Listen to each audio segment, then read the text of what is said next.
একদা শয়তান আল্লাহ রব্বুল আলামিনের দরবারে আরজ করল, হে খোদা, আমি তোমার কসম করে বলতে পারি, আইয়ুব নবী একমাত্র তোমার প্রদত্ত ধন সম্পদের লোভে এবং আরাম আয়েশের তৃপ্তিতে তোমার ইবাদত বন্দেগী করে থাকে। যদি তার এই ধন সম্পদ ও সুখ শান্তি বিলীন হয়ে যায়, তাহলে সে একদিনও তোমার ইবাদতে লিপ্ত থাকবে না। হে খোদা, তুমি আমাকে আইয়ুব নবীর উপর হস্তক্ষেপ করার ক্ষমতা আমাকে দাও, আমি একটু দেখি তোমার আইয়ুব কতটা তোমার বিশ্বস্ত নবী। আল্লাহ রব্বুল আলামিন শয়তানকে জানিয়ে দিলেন, যাও, তোমাকে নবীর উপর হস্তক্ষেপ করার ক্ষমতা প্রদান করা হল। তোমার যেভাবে ইচ্ছা সেভাবে নবীকে পরীক্ষা করে দেখতে পারো। অতঃপর শয়তান আল্লাহ তাআলার প্রদত্ত ক্ষমতা পেয়ে একজন পথিক সেজে হজরত আইয়ুব আলাইহিস সালামের নিকটে গমন করল। শয়তান আইয়ুব আলাইহিস সালাম এর নিকট গিয়ে নিজ দরিদ্রতার কথা প্রকাশ করে বলল, হুজুর, আমি একজন মুসাফির, আমাকে কয়েকদিন আপনার বাসায় থাকার অনুমতি প্রদান করুন। হজরত আইয়ুব আলাইহিস সালাম লোকটি সম্পর্কে সন্দেহ পোষণ করলেন, কারণ তার শরীর থেকে এক প্রকার তীব্র দুর্গন্ধ বের হচ্ছিল। তখন হজরত আইয়ুব আলাইহিস সালাম তার সেই আবেদন নাকচ করে দিয়ে বললেন, আমি তোমাকে কিছু টাকা পয়সা দিচ্ছি, তুমি অন্যত্র গিয়ে থাকার ব্যবস্থা করো। শয়তান হজরত আইয়ুব আলাইহিস সালামের এই ব্যবহারে খুবই ক্ষিপ্ত হল, তাই মলিন মুখে সেখান থেকে চলে আসল। এরপর সে চিন্তা করতে লাগল কিভাবে নবীর ক্ষতি করা যায়। অনেক চিন্তাভাবনা করে সে স্থির করল যে নবীর ফল বাগানে আগুন ধরিয়ে দিবে। যেই ভাবা সেই কাজ, একদিন সে নবীর ফল বাগানে গিয়ে আগুন ধরিয়ে দিল। শয়তানের লাগানো আগুনে অনেকগুলি ফল বাগান ভস্মীভূত হয়ে গেল। ফল বাগানের কর্মচারীরা দৌড়ে গিয়ে নবীর কাছে এই খবর পৌঁছাল। তাদের কাছ থেকে এই সংবাদ শুনে হজরত আইয়ুব আলাইহিস সালাম বললেন, আলহামদুলিল্লাহ, আল্লাহর সম্পদ আল্লাহ তাআলা নিয়ে গেছেন, এতে আমার চিন্তিত হওয়ার কোনো কারণ নেই। শয়তান যখন দেখল হজরত আইয়ুব আলাইহিস সালামের ফল বাগান ধ্বংস হওয়ার পরেও তিনি বিন্দুমাত্র বিচলিত হলেন না, তখন তার মনে আগুন ধরে গেল। অতঃপর সে আবার চিন্তা করতে লাগল, নবীর আর কি ক্ষতি করা যায়। পরের দিন শয়তান নবীর আস্থা বলে গিয়ে আগুন ধরিয়ে দিল, যাতে তার সমস্ত গবাদি পশু সমূলে বিনাশ হয়ে গেল। সেখানে আগুন এক ঝড়ের আকারে সমস্ত মাঠে পরিব্যাপ্ত হয়ে সমস্ত পশু মারা যায় এবং কিছু সংখ্যক রাখালও মৃত্যুর হাত থেকে রেহাই পায়নি। অন্যান্য রাখালগুলো এই খবর দ্রুত নবীর নিকটে পৌঁছে দিল। খবর শুনে হজরত আইয়ুব আলাইহিস সালাম আল্লাহর প্রশংসা করে বললেন, আল্লাহর সম্পদ আল্লাহ তাআলা নিয়ে গেছে, এতে আমার বিচলিত হবার কিছুই নেই। শয়তান যখন দেখল এত কিছুর পরেও নবী সামান্য মাত্র বিচলিত হচ্ছেন না, তখন তার মনে আরও আগুন জ্বলে উঠল। এরপর শয়তান নবীর আরও বড় ক্ষতি করার চিন্তা করতে লাগল। হজরত আইয়ুব আলাইহিস সালামের 12 জন সন্তান ছিল। তারা একজন ওস্তাদের নিকটে মক্তবে পড়ালেখা করার জন্য যেত। প্রতিদিনের মতো একদিন সকালে হজরত আইয়ুব আলাইহিস সালামের 12 জন সন্তান সেই ওস্তাদের কাছে মক্তবে পড়তে গেল। কিছুক্ষণ পর ওস্তাদ কোনো এক কাজে মক্তব থেকে বের হল, আর শয়তান এই সুযোগে সেই মক্তবের ছাদ ধসে দিল। এতে হজরত আইয়ুব আলাইহিস সালামের 12 জন সন্তান মৃত্যুর মুখে পতিত হল। মক্তবের ওস্তাদ খুব ভয় পেয়ে কাঁপতে কাঁপতে গিয়ে হজরত আইয়ুব আলাইহিস সালামকে বললেন, হে আল্লাহর নবী, আমি কোনো কাজে মক্তব থেকে বাহিরে বেরিয়েছিলাম, এর মধ্যেই ইমারাতের ছাদ ধসে পড়ে আপনার 12 জন সন্তান মৃত্যুর মুখে পতিত হয়েছে। ওস্তাদের মুখে এইরূপ কথা শুনে হজরত আইয়ুব আলাইহিস সালাম পূর্বের ন্যায় আল্লাহর শুকরিয়া আদায় করে বললেন, আল্লাহর সম্পদ আল্লাহ নিয়ে গেছেন, এতে আমার বিচলিত হবার কিছুই নেই। শয়তান যখন দেখল সন্তানদের মৃত্যুতে হজরত আইয়ুব আলাইহিস সালামের ইমানে মোটেও দুর্বলতা আসল না, তখন সে হিংসায় জ্বলে পুড়ে ছারখার হয়ে যেতে লাগল এবং সে আরও বড় ক্ষতি করার চিন্তা ভাবনা করতে লাগল। এদিকে হজরত আইয়ুব আলাইহিস সালামের দুশমনেরা নবীর এই পরীক্ষা দেখে খুবই খুশি হল। নবীর কর্মচারী ও চাকর বাকরেরা নবীর এই করুণ অবস্থা দেখে যে যেদিক পারল চলে গেল। নবীর ঘর বাড়ি, বাগান এবং আস্তাবল সবকিছু শূন্য হয়ে পড়ে রইল। এই সুযোগে শত্রুরা এসে সবকিছু লুট করতে শুরু করল। বিধ্বস্ত বাড়ির সব মালামাল তারা নিয়ে গেল, বাগানের বাকি সকল ফল ও ফসল নিয়ে তাদের মধ্যে কারাকারি আরম্ভ হল। এক কথায় হজরত আইয়ুব আলাইহিস সালাম এর আরামায়েশ, সন্তান সন্ততি এবং সকল ধনসম্পদ সপ্তাহকালের মধ্যে শেষ হয়ে গেল। হজরত আইয়ুব আলাইহিস সালামের 4 জন স্ত্রী ছিল, তাদের মধ্যে 3 জনই নবীর সাথে ঝগড়া করে এবং তর্কবিতর্ক করে বিদায় হয়ে গেল। বাকি রইল একমাত্র হজরত রহিমা আলাইহিস সালাম। তিনি নবীকে ছেড়ে যাবার পাত্রী নন, সব সময় তিনি নবীর সাথেই থাকতে লাগলেন। দেশের মানুষ নবীর নবুয়াতির দাবির প্রতি তুচ্ছ-তাচ্ছিল্য ও উপহাস আরম্ভ করে দিল। কেউ কেউ বলল, আইয়ুব যদি আল্লাহর নবী হতো, তাহলে তার উপর এইরূপ গজব কেন নাজিল হল? সে আসলে কোনো নবী নন, মিথ্যা নবুয়াতি দাবির কারণে আল্লাহর গজব তার উপর নাজিল হয়েছে। এদিকে নবীর ভক্তদের মধ্যেও ভাঙ্গনের দেখা দিল। এইরূপ অবস্থা দেখে শয়তান তেমন খুশি হতে পারল না, কারণ সবকিছু শেষ হয়ে যাওয়ার পরেও হজরত আইয়ুব আলাইহিস সালামের মধ্যে কোনো পরিবর্তন আসল না। তিনি ভাঙ্গা ঘরের মধ্যে থেকে পূর্বের ন্যায় একই রকম মনোযোগ দিয়ে ইবাদত করে যাচ্ছিলেন, তিনি যেন তার এই বিশাল ধ্বংসযজ্ঞের কোনো খবরই রাখেন না। কোনো রকম হায় হুতাশ এবং আফসোসের চিহ্ন মাত্র তার মধ্যে পরিলক্ষিত হচ্ছিল না। নবীর এবাদত ঘরের সম্মুখ দিয়ে লোকজন যাতায়াতকালে বলতে লাগল, হে আইয়ুব, তুমি নবুয়াতের দাবি করে সমূলে ধ্বংস হয়ে গেলে। এর চাইতে নবুয়াতের দাবি পরিত্যাগ করা তোমার জন্য মঙ্গলজনক ছিল। যেমন আমরা নবীও নই আর গজবেও পতিত হইনি। এছাড়াও লোকেরা নানা ধরনের তুচ্ছতাচ্ছিল্যমূলক কথা হজরত আইয়ুব আলাইহিসসালামকে লক্ষ্য করে বলতে লাগল। হজরত আইয়ুব আলাইহিসসালাম এই সমস্ত কথার প্রতি আদৌ ভ্রুক্ষেপ করলেন না। তিনি পূর্বে যতটুকু সময় মানুষের সঙ্গে মেলামেশা করে কাটাতেন তাও সম্পূর্ণরূপে বন্ধ করে দিলেন। শয়তান এইসব দৃশ্য দেখে আর বসে থাকতে পারল না, সে চিন্তা করতে লাগল কিভাবে নবীর আরও গুরুতর ক্ষতি করা যায়। চিন্তা করতে করতে সে একটি ষড়যন্ত্র আঁটল। ষড়যন্ত্র মাফিক সে নবীর সাক্ষাৎ প্রার্থী হয়ে তার নিকটে পৌঁছাল এবং নবীর কাছে গিয়ে বলল, হুজুর, আমি আপনার একজন ভক্ত। আপনার কাছে আমার কিছু আর্জি ছিল। এই কথা বলে শয়তান নবীর কাছে কথা বলার ভান করে গেল এবং তার মুখটি নবীর কানের কাছে নিয়ে কানের মধ্যে 2টি ফুঁক দিয়ে অট্ট হাসি দিতে দিতে সেখান থেকে বিদায় হয়ে গেল। পরের দিন নবীর শরীরে ফোস্কার মতো এক প্রকার ফোড়া উঠে পড়ে গেল। তিনি খুব অসুস্থ হয়ে পড়লেন। ইবাদত বন্দেগীতে কিছুটা বিঘ্ন সৃষ্টি হল। স্ত্রী রহিমা তার সেবা যত্ন আরম্ভ করে দিলেন। আস্তে আস্তে ফোড়াগুলো বড় হয়ে এক পর্যায়ে ক্ষতের সৃষ্টি করল। এভাবে বেশ কয়েকদিন পর নবীর স্ত্রী হজরত রহিমা আলাইহিসসালামের জমানো টাকা পয়সা সবকিছু শেষ হয়ে গেল। তাদের নিদারুণভাবে খাদ্য অভাব দেখা দিল। শুধু পানি পান করে নবী এবং তার স্ত্রী রহিমা কয়েকদিন অতিবাহিত করলেন, তারপরে আর ধৈর্য ধারণ করতে পারলেন না। অতঃপর একদিন রহিমা আলাইহিসসালাম হজরত আইয়ুব আলাইহিসসালামের নিকটে আরজ করলেন, হে আল্লাহর নবী, এখন আমাদের কাছে আর কিছুই অবশিষ্ট নেই। অতএব মানুষের বাসায় কাজ করে উপার্জন করা ছাড়া আমার কাছে আর অন্য কোনো পথ নেই। আপনি যদি আমাকে অনুমতি দিতেন তাহলে আমি গ্রামে গিয়ে মানুষের বাসায় কাজ করে হালাল রুজি উপার্জন করতে পারতাম, আর তা দিয়েই আমাদের আহারের ব্যবস্থা করা যেত। হজরত আইয়ুব আলাইহিসসালাম বিবি রহিমার মুখে এইরূপ কথা শুনে অনেকক্ষণ কাঁদলেন। তারপর তিনি বললেন, রহিমা, তোমাকে কষ্ট দেওয়ার কোনো মানসিকতা আমার ছিল না, কিন্তু আমি অত্যন্ত অসুস্থ হয়ে পড়েছি, তাই বাধ্য হয়েই তোমাকে অনুমতি দিতে হচ্ছে। তুমি যাও, মানুষের বাসায় গিয়ে কাজ করো, তারপরও তো কিছু হালাল রুজি উপার্জন করা যাবে। নবীর অনুমতি পেয়ে বিবি রহিমা মানুষের বাসায় কাজ করতে আরম্ভ করে দিলেন। এদিকে গ্রামবাসী হজরত আইয়ুব আলাইহিসসালামের শরীরের অবস্থা দেখে অত্যন্ত ভীত সন্ত্রস্ত হয়ে পড়ল। ঘৃণায় তাদের শরীর গিরগির করতে লাগল। এছাড়াও শরীরের গোস্ত পচা গন্ধে মানুষ অতিষ্ঠ হয়ে উঠল। তাই একদিন তারা হজরত আইয়ুব আলাইহিসসালামের নিকটে উপস্থিত হয়ে বলল, হে আইয়ুব, তুমি অতি তাড়াতাড়ি আমাদের এই গ্রাম ছেড়ে অন্যত্র চলে যাও, না হলে আমরা তোমাদেরকে বের করে দিতে বাধ্য হব। হজরত আইয়ুব আলাইহিসসালামের সঙ্গে তখন মাত্র 3 জন লোক ছিল। একজন ছিলেন তার স্ত্রী বিবি রহিমা, আর 2 জন হজরত আইয়ুব আলাইহিসসালামের শীর্ষ ও ভক্ত। তারা সব সময় নবীর দেখাশোনা ও সেবা করত। গ্রামবাসীদের ক্রমাগত চাপের মুখে হজরত আইয়ুব আলাইহিসসালামের শিষ্যরা তাকে বহন করে অন্য গ্রামে চলে যাবার জন্য রওনা করল। অনেকক্ষণ পথ চলার পর তারা অপর একটি গ্রামে উপস্থিত হল। সেই গ্রামের লোকেরা হজরত আইয়ুব আলাইহিসসালামের শরীরের অবস্থা দেখে বলল, তোমরা এখনই তাকে নিয়ে অন্যত্র চলে যাও, না হলে আমরা তোমাদেরকে মেরে এখান থেকে তাড়িয়ে দেব। এভাবে শিষ্যরা 7টি গ্রামে হজরত আইয়ুব আলাইহিসসালামকে নিয়ে ঘুরল, কিন্তু কোনো গ্রামের লোকেরা হজরত আইয়ুব আলাইহিসসালামকে আশ্রয় দিল না। তখন শিষ্যরা বিরক্ত হয়ে গেল এবং রাস্তার পাশে আবর্জনা ফেলার একটি স্থানে গাছের নিচে হজরত আইয়ুব আলাইহিসসালামকে রেখে বিদায় গ্রহণ করল। বিদায়ের প্রাক্কালে তারা 2 জন বলাবলি করতে লাগল, হজরত আইয়ুব আল্লাহর নবী হওয়া সত্ত্বেও তার উপর এ ধরনের মুসিবত কেন আসল? অন্যজন উত্তরে বলল, হয়তোবা তিনি আল্লাহ তাআলার মর্জির বিপরীত কোনো কাজ করেছেন, না হলে তার এই পরিণাম কেন হবে? প্রথম জন সঙ্গীর কথায় সমর্থন করে বলল, নবী যখন আল্লাহর মনোনীত কার্যকলাপ থেকে বিচ্যুত হয়েছে তখন আর তার পিছনে থেকে আমাদের কোনো লাভ নেই, চলো আমরা এখান থেকে চলে যাই। 2 জনে এই ব্যাপারে একমত হল এবং হজরত আইয়ুব আলাইহিসসালামকে গাছের নিচে রেখেই তারা বিদায় গ্রহণ করল।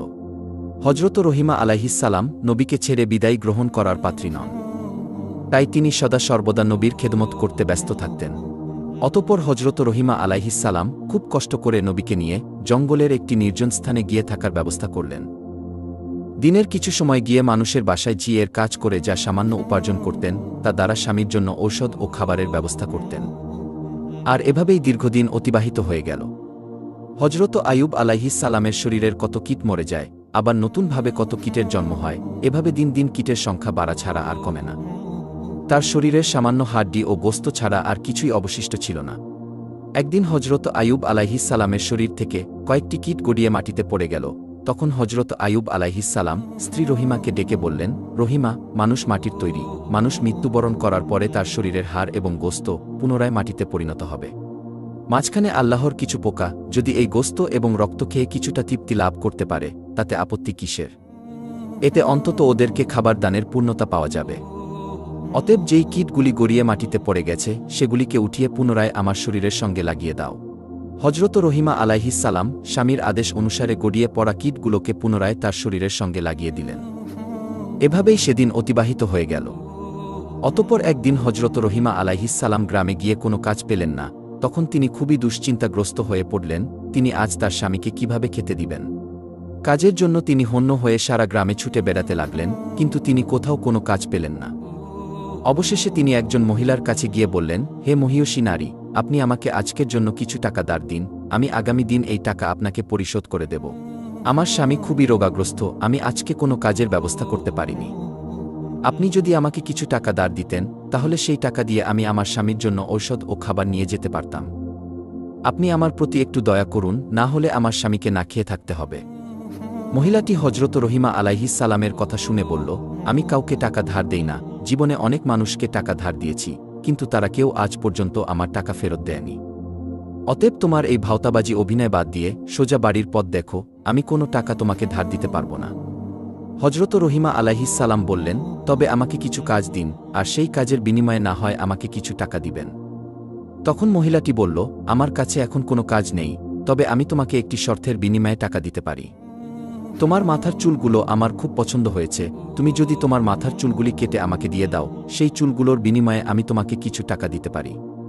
হজরত রহিমা আলাইহিসসালাম বললেন, হে মহিয়সী নারী, আমার স্বামী অত্যন্ত রোগাগ্রস্ত, আমার স্বামীর সমস্ত শরীর পোকায় খেয়ে ফেলেছে, তিনি কঠিন কোনো জিনিস স্পর্শ করতে পারেন না। তিনি যখন বিছানা থেকে উঠেন তখন আমার মাথার চুল ধরে বিছানা থেকে উঠেন। আমি যদি মাথার চুলগুলো কেটে আপনাকে দিয়ে দেই, তাহলে আমার স্বামী কি করে বিছানা থেকে উঠবেন?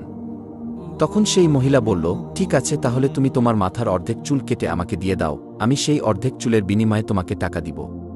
হজরত রহিমা আলাইহিসসালাম চতুর্দিক দিয়ে নিরুপায় হয়ে শেষ পর্যন্ত মহিলার প্রস্তাবে রাজি হয়ে গেলেন এবং তিনি তার মাথার অর্ধেক চুল কেটে তাকে দিয়ে দিলেন। অতঃপর বিবি রহিমা মহিলার নিকট থেকে কিছু অর্থ গ্রহণ করে সেই টাকা দিয়ে স্বামীর জন্য আহার এবং ঔষধ ক্রয় করে বাড়ির পথে রওনা করলেন।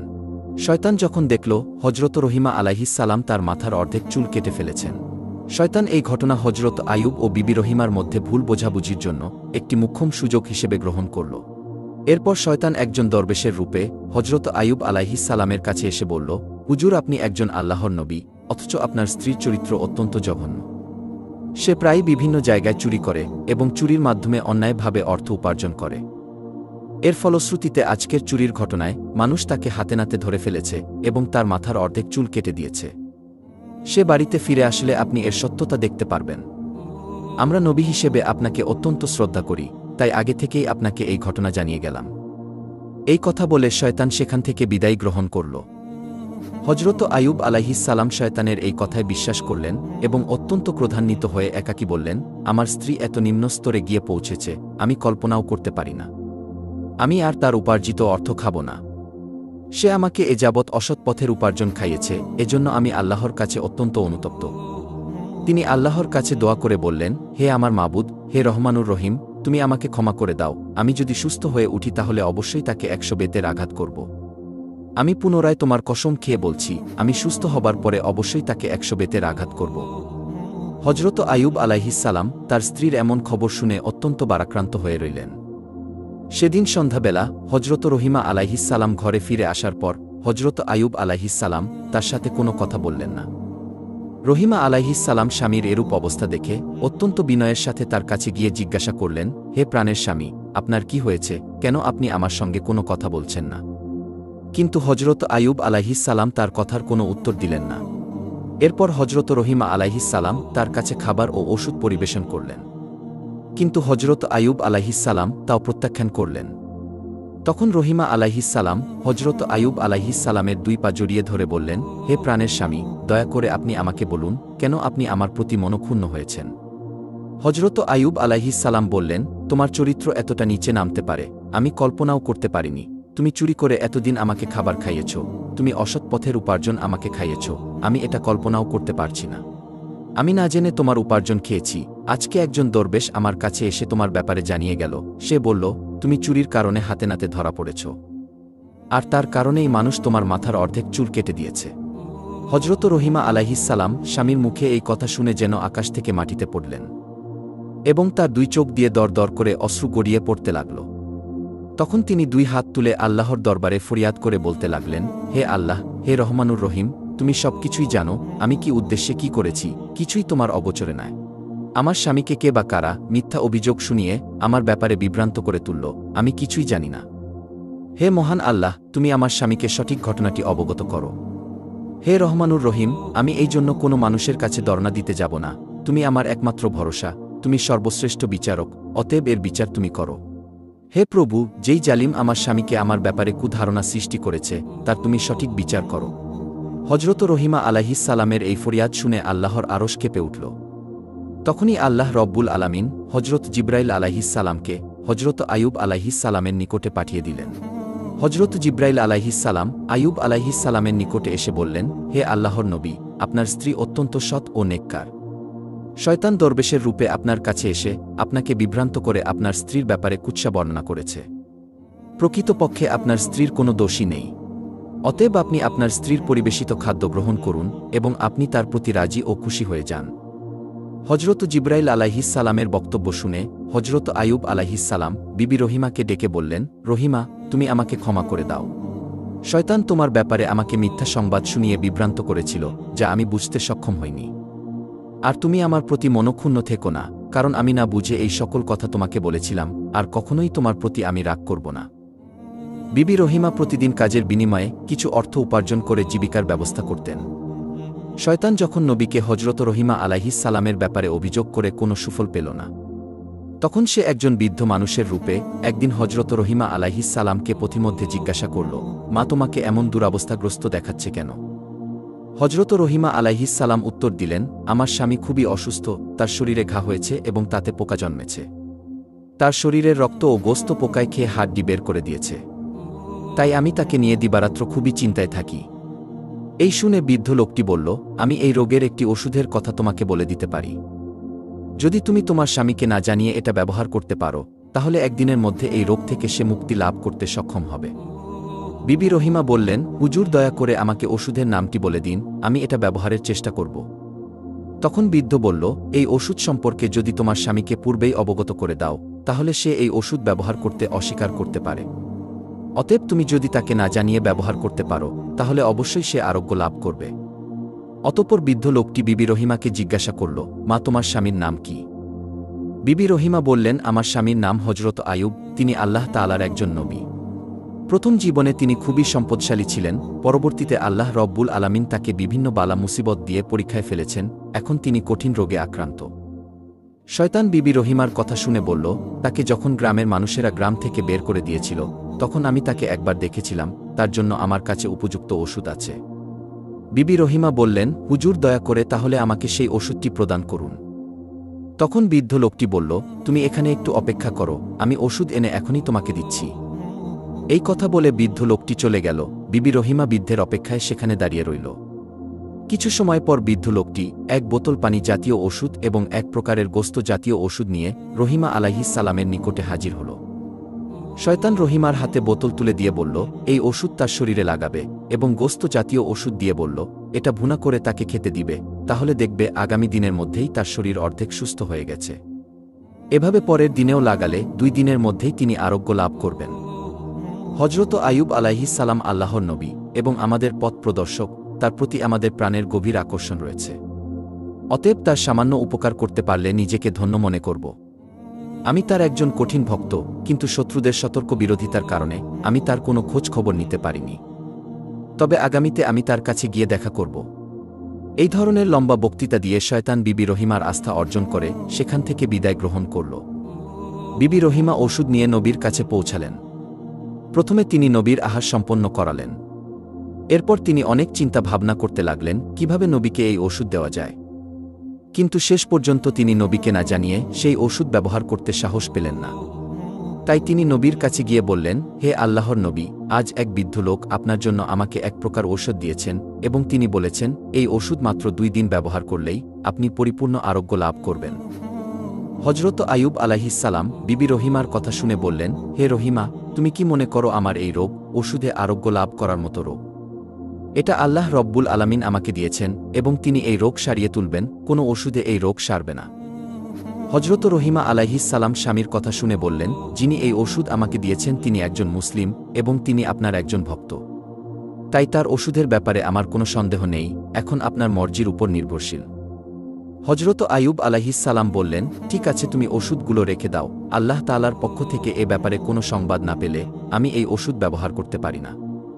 হজরত রহিমা আলাইহিসসালাম নবীর এই আদেশ পেয়ে নবীর বিছানার কাছেই সেই ওষুধগুলো রেখে দিলেন। পরের দিন সকালে হজরত আইয়ুব আলাইহিসসালাম বিবি রহিমাকে ডেকে বললেন, রহিমা, আমি অসুস্থ হবার পর থেকে প্রতি রাতে 2 বার আল্লাহ রব্বুল আলামিনের তাজাল্লি দর্শন করতাম এবং সেই তাজাল্লি দর্শন করে মনে অনেক তৃপ্তি লাভ করতাম, কিন্তু আজকে রাত্রে সেই নূরের তাজাল্লি আমি দর্শন করতে সক্ষম হয়নি। কিন্তু এর কারণ কি তা বুঝতে পারলাম না। রহিমা বললেন, হে প্রাণের স্বামী, আপনি একজন আল্লাহর নবী, এর উপযুক্ত কারণ হয়তো আপনার কাছেই জানা আছে। আমি একজন সাধারণ আল্লাহর বান্দী, আমি কি করে জানব এর উপযুক্ত কারণ কি? এরপর হজরত আইয়ুব আলাইহিসসালাম খুবই দুশ্চিন্তায় পড়ে গেলেন। এভাবে 3 দিন অতিবাহিত হয়ে গেল, তিনি আল্লাহ রব্বুল আলামিনের তাজাল্লির দর্শন করতে সক্ষম হলেন না। অবশেষে তিনি 2 হাত তুলে আল্লাহর দরবারে কেঁদে কেঁদে তাজাল্লি দর্শন লাভের জন্য ফরিয়াদ জানাতে লাগলেন। হে আল্লাহ রব্বুল আলামিন, আমি জানি না কি ভুলের কারণে আপনার তাজাল্লি দর্শন লাভ করতে আমি সক্ষম হচ্ছি না। আমার যদি কোনো ভুল হয়ে থাকে তাহলে আমার ভুলগুলো ক্ষমা করে দিন, আর দয়া করে আপনার তাজাল্লির দর্শন থেকে আমাকে বঞ্চিত করবেন না। হজরত আইয়ুব আলাইহিসসালামের এরূপ দোয়ার পর হজরত জিবরাইল আলাইহিসসালাম এসে তাকে জানালেন, হে আল্লাহর নবী, আপনার বিছানার পাশে শরাবের বোতল ও শূকরের গোস্ত রাখা আছে। এইসব হারাম জিনিস আপনার বিছানার পাশে রেখে আপনি কিভাবে আল্লাহর তাজাল্লি দর্শনের আশা করতে পারেন? আপনি যদি পুনরায় আল্লাহর তাজাল্লির দর্শন লাভ করতে চান তাহলে অবশ্যই এই জিনিসগুলো এখনই আপনার বিছানার পাশ থেকে অপসারণ করুন। গভীর রজনীতে হজরত আইয়ুব আলাইহিসসালাম বিবি রহিমাকে ডেকে বললেন, হে রহিমা, আমার বিছানার কাছে কোথায় শরাব ও শূকরের গোস্ত আছে দেখো, অতিসত্বর সেগুলোকে অপসারণ করো। ওই বস্তুগুলো এখানে থাকার কারণে আমি আল্লাহর তাজাল্লি দর্শনে ব্যর্থ হচ্ছি। বিবি রহিমা চতুর্দিকে ভালো করে খোঁজাখুঁজি করলেন, কিন্তু তিনি কোথাও শরাব ও শূকরের গোস্ত পেলেন না। তখন হজরত আইয়ুব আলাইহিসসালাম তাকে বললেন, তোমার আনা সেই ওষুধগুলো কোথায়? বিবি রহিমা বললেন, সেগুলো এখানেই আছে, আপনার বিছানার পাশে। নবী বললেন, সেগুলোকে এখান থেকে সরিয়ে ফেলো, আমার মনে হয় এইগুলোই শরাব এবং শূকরের গোস্ত। নবীর আদেশ পেয়ে বিবি রহিমা তখন সেই ওষুধগুলোকে দূরে সরিয়ে রাখলেন। অতঃপর হজরত আইয়ুব আলাইহিসসালাম আবার আল্লাহর ইবাদতে ধ্যানমগ্ন হলেন। যখন রজনী শেষের দিকে আসলো তখন আইয়ুব আলাইহিসসালাম চিৎকার দিয়ে বলে উঠলেন, হে রহিমা, এবার আমি আল্লাহর তাজাল্লি দর্শন লাভ করতে সক্ষম হচ্ছি। রহিমা, ভেবে দেখো, তাহলে ওই ওষুধগুলোই ছিল শরাব এবং শূকরের গোস্ত। এগুলো আমার নিকটে থাকায় আমি আজ 3 দিন পর্যন্ত আল্লাহর তাজাল্লি দর্শনে ব্যর্থ হয়েছি। এগুলো যে তোমাকে দিয়েছে সে মানুষ নয়, বরং সে মানুষরূপী শয়তান। শয়তান এই ওষুধগুলো দিয়ে তোমাকে এবং আমাকে বিভ্রান্ত করার চেষ্টা করেছিল, কিন্তু আল্লাহ রব্বুল আলামিনের অশেষ মেহেরবানিতে আমরা শয়তানের ধোঁকা থেকে রক্ষা পেতে সক্ষম হয়েছি। হজরত আইয়ুব আলাইহিসসালাম এইভাবে দীর্ঘ 18 বছর অসুস্থ হয়েছিলেন এবং দুঃখ যাতনা ভোগ করেছিলেন। শেষের দিকে যখন তার শরীরের পোকাগুলো তার চোখ ও জিহ্বায় আক্রমণ করতে লাগল তখন তিনি কেঁদে কেঁদে আল্লাহর দরবারে ফরিয়াদ করে বললেন, হে খোদা, আমার চোখ দ্বারা আমি সূর্য দেখে নামাজের ওয়াক্ত ঠিক করি আর জিহ্বা দ্বারা তোমার জিকির করি। অতএব এই 2টি জিনিসও যদি পোকায় খেয়ে নষ্ট করে ফেলে তাহলে তোমার ইবাদত করা আমার জন্য কষ্টকর হয়ে যাবে। তখন আল্লাহ তাআলা তার নবীকে জানিয়ে দিলেন, আমি অচিরেই আপনাকে রোগমুক্ত করব এবং আপনার স্ত্রীকে পুরস্কৃত করব। অতঃপর কোনো একদিন ভোরবেলা বিবি রহিমা কাজে বের হয়ে গেলেন। বিবি রহিমা কাজে বের হয়ে যাবার পরে হজরত জিবরাইল আলাইহিসসালাম হজরত আইয়ুব আলাইহিসসালামের নিকটে এসে বললেন, হে আল্লাহর নবী, আপনি আপনার পদযুগল দিয়ে মাটির উপর আঘাত করুন। আপনার পায়ের আঘাতে একটি নহর সৃষ্টি হবে, আপনি সেই নহরের পানি দ্বারা গোসল করুন এবং পেট ভরে সেই পানি পান করুন, অল্পক্ষণের মধ্যেই আপনি সুস্থ হয়ে উঠবেন। হজরত আইয়ুব আলাইহিসসালাম জিবরাইল আলাইহিসসালামের পরামর্শ অনুসারে তার 2 পায়ের দ্বারা মাটির উপর আঘাত করলেন। তখন সেখান থেকে একটি পানির ফোয়ারার সৃষ্টি হল এবং সেই ফোয়ারা থেকে পানি উৎকলিত হয়ে হজরত আইয়ুব আলাইহিসসালামের শরীরে পতিত হল। আল্লাহর মেহেরবানিতে হজরত আইয়ুব আলাইহিসসালামের শরীরে ফোয়ারার পানি লাগার সঙ্গে সঙ্গে তার শরীরের ক্ষতস্থানগুলো ভালো হয়ে নতুন চামড়া গজাল। অতঃপর নবী সেই ফোয়ারার পানি দিয়ে ভালোভাবে গোসল করলেন। সাথে সাথে হজরত আইয়ুব আলাইহিসসালামের সমস্ত শরীরে নতুন চামড়া গজাল এবং তার ক্ষতগুলো এমনভাবে নিশ্চিহ্ন হয়ে গেল যেন তার শরীরে কোনোদিন কোনো ক্ষত বা রোগের চিহ্নই ছিল না। ফোয়ারার পানি দিয়ে গোসল করার পর তার শরীর পূর্বের চাইতে অনেক উজ্জ্বল ও সুন্দর হয়ে উঠল, তার চেহারা চাঁদের আলোর ন্যায় জল জল করতে লাগল। তিনি গোসল শেষ করে পেট ভরে সেই ফোয়ারার পানি পান করলেন। এতে তার ক্ষুধার তৃষ্ণা সম্পূর্ণরূপে দূর হয়ে গেল। এই সময় তিনি দেখলেন একজন ফেরেশতা দূর থেকে থলে ভর্তি করে কাপড় নিয়ে তার কাছে হাজির হয়ে বলল, হে আল্লাহর নবী, এগুলো আপনার জন্য জান্নাত থেকে নিয়ে আসা হয়েছে, এগুলো আপনি পরিধান করুন। হজরত আইয়ুব আলাইহিসসালাম পোটলা খুলে দেখতে পেলেন সেখানে জান্নাতি কাপড় রয়েছে। অতঃপর তিনি জান্নাতি জামা কাপড় পরিধান করলেন এবং তার মনে অশেষ তৃপ্তি এল। তিনি দীর্ঘ 18 বছর অসুস্থ থাকার পরে আজকে পরিপূর্ণভাবে আরোগ্য লাভ করলেন এবং হাঁটতে চলতে সক্ষম হলেন। অতঃপর তিনি আল্লাহর দরবারে শুকরিয়া আদায় করে একটু দূরে জঙ্গলের এক প্রান্তে বসে রইলেন। এমন সময় বিবি রহিমা কষ্টে উপার্জিত অর্থ দ্বারা কিছু খাবার ক্রয় করে দ্রুত স্বামীর নিকট ফিরে আসলেন। তিনি তার স্বামীর নিকটে ফিরে এসে দেখলেন স্বামী তার বিছানায় নেই। অতঃপর তিনি সেখানে বসে চিৎকার করে কাঁদতে আরম্ভ করে দিলেন এবং বিনয়ের সঙ্গে আল্লাহ রব্বুল আলামিনের দরবারে প্রার্থনা করলেন, হে আমার মাবুদ, আমি জানি না আমার স্বামীকে কে নিয়ে গেছে, তাকে কি কোনো বাঘে খেয়ে ফেলেছে নাকি অন্য কোনো জীবজন্তু গায়েব করে দিয়েছে, আমি কিছুই জানি না। হে আল্লাহ, আমি তোমার কাছে ফরিয়াদ জানাচ্ছি, তুমি আমার স্বামীকে আমার কাছে ফিরিয়ে দাও। হে মাবুদ, আপনি পারেন না এমন কোনো কাজ নেই, আমি আমার স্বামীকে ছাড়া কোনোভাবেই বাঁচব না। এভাবে অনেকক্ষণ যাবৎ হজরত রহিমা আলাইহিসসালাম আল্লাহ রব্বুল আলামিনের দরবারে ফরিয়াদ করার পরে উঠে দাঁড়ালেন এবং তিনি এদিক সেদিক ছোটাছুটি করে হজরত আইয়ুব আলাইহিসসালামের খোঁজ করতে লাগলেন। তিনি দেখতে লাগলেন যে কোথাও হজরত আইয়ুব আলাইহিসসালামের কোনো চিহ্ন খুঁজে পাওয়া যায় কিনা। কিন্তু অনেকক্ষণ তিনি ছোটাছুটি করার পরেও হজরত আইয়ুব আলাইহিসসালামের কোনো চিহ্ন তিনি খুঁজে পেলেন না। এরপর তিনি দেখতে পেলেন দূরে এক ব্যক্তি সুন্দর পোশাক পরিচ্ছেদ পরে বসে রয়েছেন। তিনি সেই ব্যক্তির নিকট গিয়ে জিজ্ঞাসা করলেন, জনাব, এখানে গাছের নিচে একজন রোগী ছিল, আপনি কি তার কোনো খবর জানেন? হজরত আইয়ুব আলাইহিসসালাম এতক্ষণ দূরে বসে হজরত রহিমা আলাইহিসসালামের অবস্থা পর্যবেক্ষণ করছিলেন। তৎক্ষণাৎ তিনি হজরত রহিমা আলাইহিসসালামের কাছে তার পরিচয় প্রকাশ করলেন না। তিনি হজরত রহিমা আলাইহিসসালামকে জিজ্ঞাসা করলেন, রোগী তোমার কি হয়? হজরত রহিমা আলাইহিসসালাম বললেন, তিনি আমার প্রাণের স্বামী ছিলেন, তিনি আল্লাহর একজন নবী ছিলেন, তার নাম হজরত আইয়ুব আলাইহিসসালাম। তিনি দীর্ঘ 18 বছর অসুস্থ অবস্থায় এখানে ছিলেন, একমাত্র আমি তার দেখাশোনা করতাম। কিন্তু আজকে কাজের পরে ফিরে এসে আমি আমার স্বামীকে আর দেখছি না। আমি জানি না আমার স্বামী এখন কোথায়, কি অবস্থায় আছে, তাকে কি কোনো বাঘে খেয়ে ফেলেছে না অন্য কোনো প্রাণীতে নিয়ে গিয়েছে। আপনি যদি তার কোনো খোঁজ বা সংবাদ জেনে থাকেন দয়া করে আমাকে বলুন। হজরত আইয়ুব আলাইহিসসালাম তখন হজরত রহিমা আলাইহিসসালামকে জিজ্ঞাসা করলেন, আপনি যদি আপনার স্বামীর চেহারা দেখেন তাহলে কি আপনি আপনার স্বামীকে চিনতে পারবেন?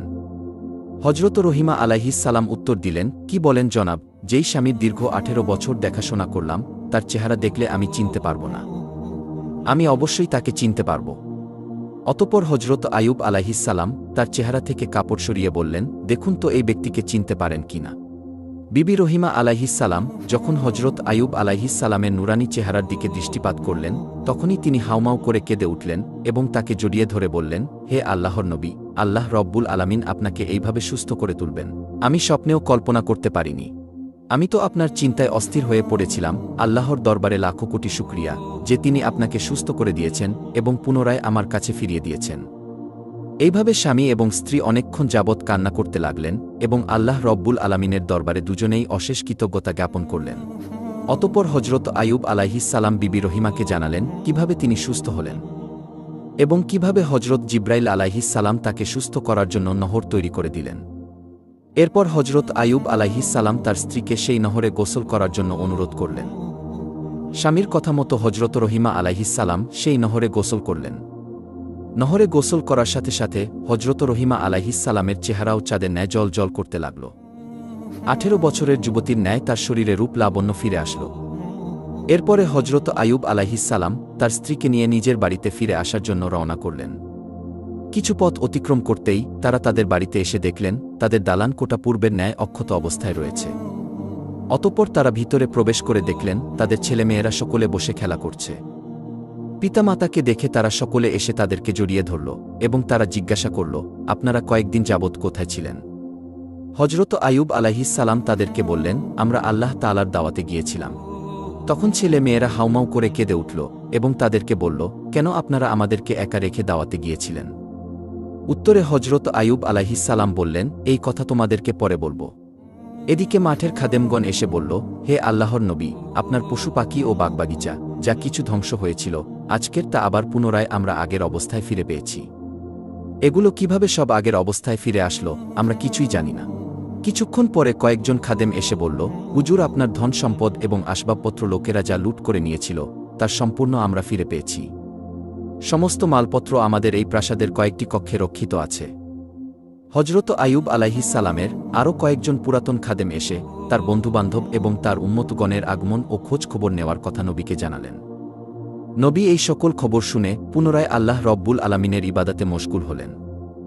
এদিকে হজরত জিবরাইল আলাইহিস সালাম নবীকে এসে জানালেন, হে আল্লাহর নবী, আপনি অসুস্থ অবস্থায় বিবি রহিমার চুল কাটার ঘটনা শুনে ক্রোধান্বিত হয়ে কসম করেছিলেন তাকে 100 বেতের আঘাত করবেন। সেক্ষেত্রে আপনি যে ঘটনার জন্য কসম করেছিলেন তা মিথ্যা বলে প্রমাণিত হয়েছে, কিন্তু আপনার কসমের শর্ত বাতিল হয়নি। অতএব আপনি 100 গমের শীষ একত্রিত করে বিবি রহিমার শরীরে একবার মৃদু আঘাত করুন, তাতে আপনার কসমের শর্ত পূরণ হয়ে যাবে এবং রহিমা আলাইহিস সালামের কোনো কষ্ট হবে না। হজরত জিবরাইল আলাইহিস সালামের পরামর্শ অনুসারে হজরত আইয়ুব আলাইহিস সালাম 100 শুকনা গমের শীষ একত্রিত করে বিবি রহিমার শরীরে একবার মৃদু আঘাত করলেন। এতে নবীর কসম পূরণ হয়ে গেল এবং বিবি রহিমার কোনো কষ্ট হল না। প্রিয় বন্ধুরা, শয়তান হজরত আইয়ুব আলাইহিস সালামকে বিভিন্নভাবে চ্যালেঞ্জ করেছে, কিন্তু হজরত আইয়ুব আলাইহিস সালামকে কোনোভাবেই বিভ্রান্ত করে পথভ্রষ্ট করতে পারেনি। হজরত আইয়ুব আলাইহিস সালামের মতো যদি আমরা আল্লাহ রব্বুল আলামিনের পথে ধৈর্য ধারণ করতে পারি, তাহলে কখনোই শয়তান আমাদেরকে পথভ্রষ্ট করতে পারবে না। আল্লাহ রব্বুল আলামিন আমাদেরকে হজরত আইয়ুব আলাইহিস সালামের জীবনী থেকে পরিপূর্ণ শিক্ষা লাভের তৌফিক দান করুন।